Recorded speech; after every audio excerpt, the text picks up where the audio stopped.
Menteri Keuangan Purbaya Yudi Sadewa menambahkan, penggunaan anggaran untuk stimulus ini dapat menggerakkan perekonomian. Ini dosisnya kalau diibaratkan dengan obat masih terlalu kecil.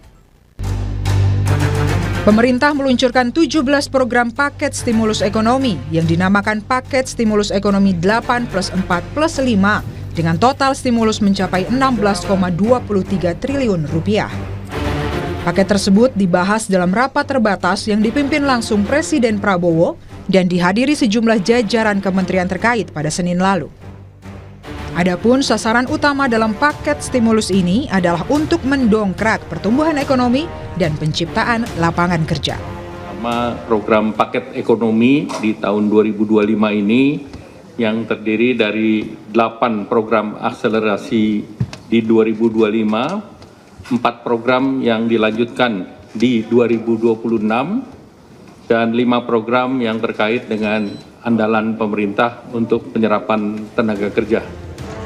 Dalam program stimulus ekonomi akan diterjunkan tim akselerasi yang akan dipimpin langsung oleh Menko Perekonomian dan Menko Pangan serta Wakil Menteri Keuangan.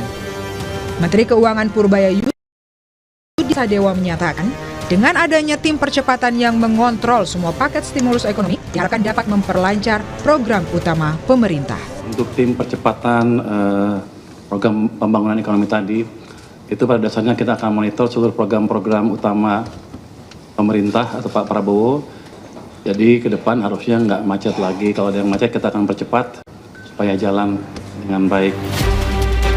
Adapun 8 program akselerasi di program 2025 diantaranya program magang bagi lulusan perguruan tinggi, lalu ada perluasan PPh 21 untuk pekerja di sektor pariwisata, kemudian ada bantuan pangan berupa beras untuk periode Oktober hingga November 2025, ada pula diskon 50% untuk pembayaran iuran BPJS Ketenagakerjaan bagi sektor transportasi online, termasuk ojek pangkalan, supir, kurir, dan logistik selama 6 bulan. Program manfaat layanan tambahan perumahan BPJS Ketenagakerjaan, program padat karya tunai Kemenhub dan Kementerian PU, lalu ada percepatan deregulasi untuk percepatan PP nomor 28 tahun 2025. Dan yang terakhir adalah program perkotaan, yakni perbaikan permukiman dan UMKM, di mana Jakarta menjadi pilot project. Kemudian untuk 4 program yang berlanjut di 2026 diantaranya perpanjangan PPh final 0,5% wajib pajak UMKM sampai 2029. Lalu perpanjangan PPh pasal 21 DTP untuk pekerja pariwisata, PPh pasal 21 DTP untuk pekerja industri padat karya, dan diskon iuran JKK dan JKM bagi bukan pekerja upah. Kemudian untuk 5 program andalan penyerapan tenaga kerja diantaranya Koperasi Desa Merah Putih, Kampung Nelayan Merah Putih, revitalisasi tambak Pantura, modernisasi kapal nelayan, dan program perkebunan rakyat. Menteri Keuangan Purbaya Yudi Sadewa menambahkan, penggunaan anggaran untuk stimulus ini dapat menggerakkan perekonomian tanpa memperlebar defisit APBN 2025. Sudah ada uangnya kami sediakan, bukan berarti defisit melebar, tapi saya bisa perkirakan tuh setiap tahun tuh penyerapannya berapa sih anggaran kita. Tahun lalu kan ada sisa juga, saya bisa hitung sisanya berapa. Jadi daripada sisa, tinggal 3 bulan lagi mungkin nggak kepake, saya pakai ke sana. Jadi ini hanya optimalisasi penyerapan anggaran supaya berdampak bagi perekonomian tanpa merubah defisit terlalu signifikan. Kalau PDB-nya tumbuh lebih cepat kan teksnya lebih cepat juga. Jadi mungkin dampaknya ke defisit cenderung netral to positif. Salah satu program akselerasi yaitu program magang akan diberikan kepada 20.000 penerima manfaat. Program tersebut akan memberikan uang saku setara UMP yang berlangsung selama 6 bulan. Mekanisme program magang sedang dimatangkan Mendiknas dan Menristek. Tapi salah satunya adalah mereka yang eligible adalah yang lulus maksimal 1 tahun. Sehingga bisa fresh graduate bisa ditangkap. Perusahaan semuanya bisa, swasta atau milik negara.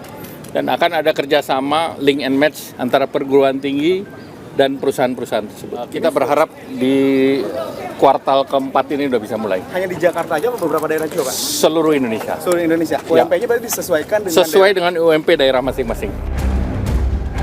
Ekonom sekaligus pakar kebijakan publik Universitas Pembangunan Nasional Veteran Jakarta, Ahmad Nur Hidayat menyebut, paket stimulus kali ini hanya akan memberikan efek baik hingga akhir tahun 2025 saja. Ini dosisnya kalau diibaratkan dengan obat masih terlalu kecil. Kenapa? Karena kalau kita lihat size-nya itu kan rencananya total hampir 16,5 triliun ya dari yang direncanakan. Kalau kita lihat dengan PDB, size PDB kita yang hampir 21 triliun, tentunya ini hanya 0,07% saja dari PDB.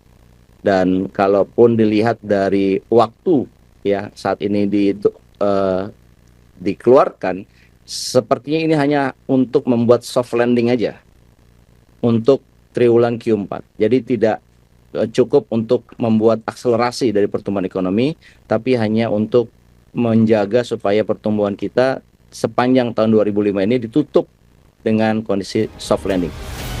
Meskipun begitu, sejumlah kalangan masyarakat menyambut baik kucuran paket stimulus ekonomi 8+4+5. Mereka berharap stimulus ekonomi ini dapat memberikan peluang lebih luas, khususnya bagi perekonomian rakyat.